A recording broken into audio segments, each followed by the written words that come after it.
Presidente, Adelante, la segunda fuga de Joaquín Guzmán Loera coincidió popularmente o más bien conocido popularmente como el Chapo, pone en entredicho todo el discurso oficial en materia de seguridad pública y combate al crimen organizado y la corrupción.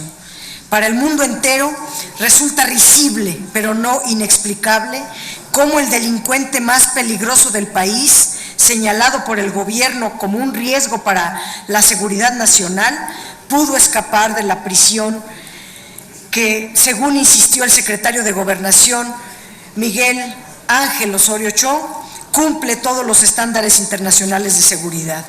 En los medios de comunicación, reporteros y analistas han enlistado rápidamente la catarata de dudas que provoca la fuga del delincuente.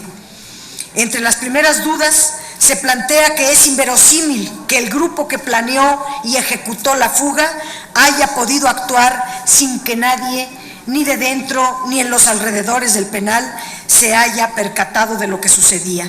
Dudas sobre cómo fue posible sacar del lugar 2.652 toneladas de tierra y hacer desembocar un túnel con precisión de cirujano justo bajo la regadera del interno.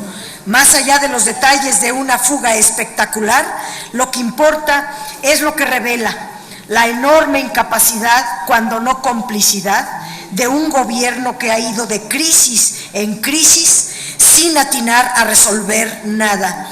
El ridículo internacional y las fundadas sospechas sobre el involucramiento de altos mandos no puede tener como respuesta el despido de 3 o 4 funcionarios de bajo nivel.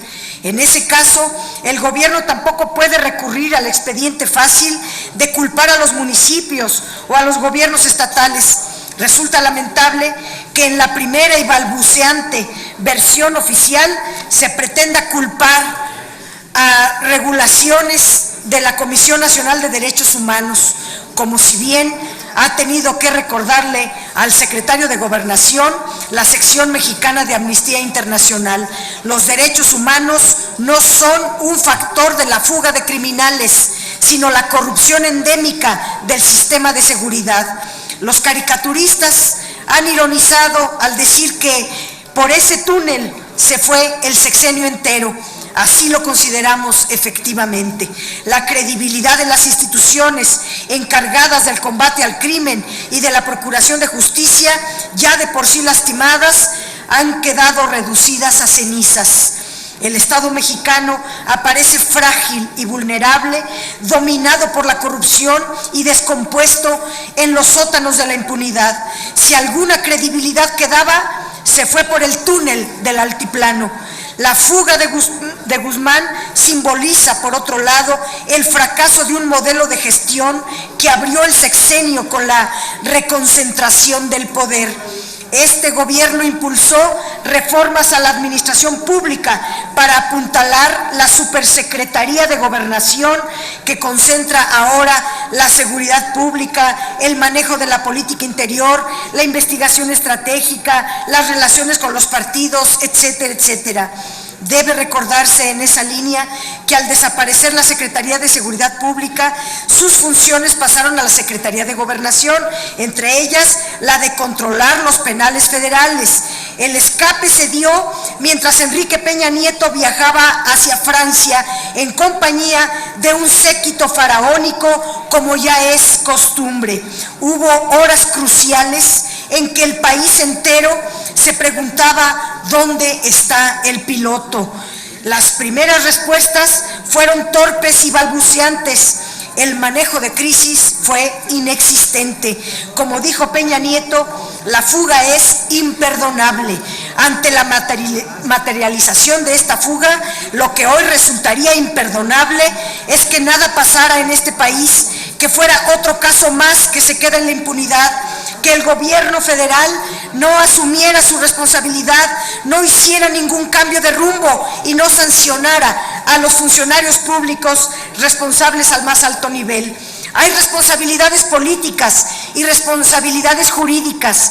Las jurídicas se refieren directamente a toda la red de corrupción que tuvo que haberse tejido para permitir la fuga del capo, pero las responsabilidades políticas tienen que ver con los responsables de la conducción de las instituciones del país, con el diseño institucional que está podrido, poroso y frágil.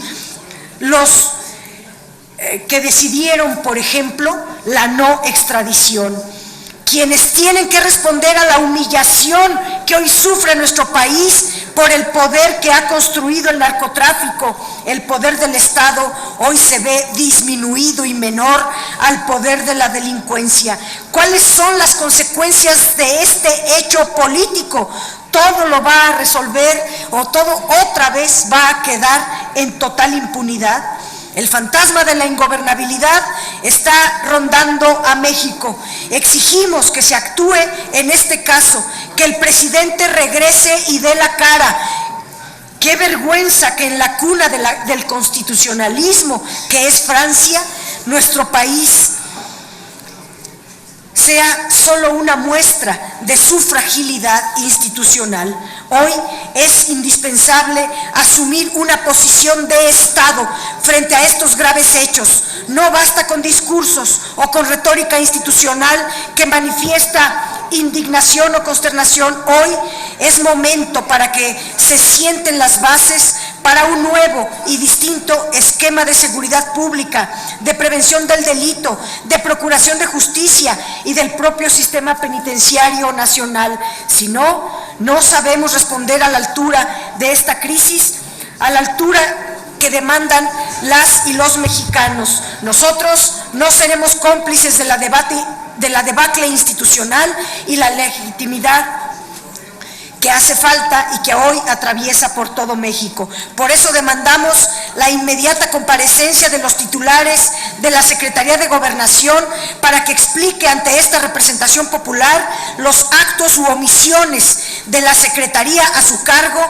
que permitieron la fuga de este capo del narcotráfico, para que explique las medidas implementadas para la recaptura de Joaquín Guzmán Loera, para que explique las medidas adoptadas para el combate a la corrupción en los más altos niveles del gobierno federal, así como en general las medidas adoptadas para resolver la situación de inseguridad que hoy lacera y ofende a toda la sociedad mexicana en su conjunto. Gracias. Muchas gracias, senador.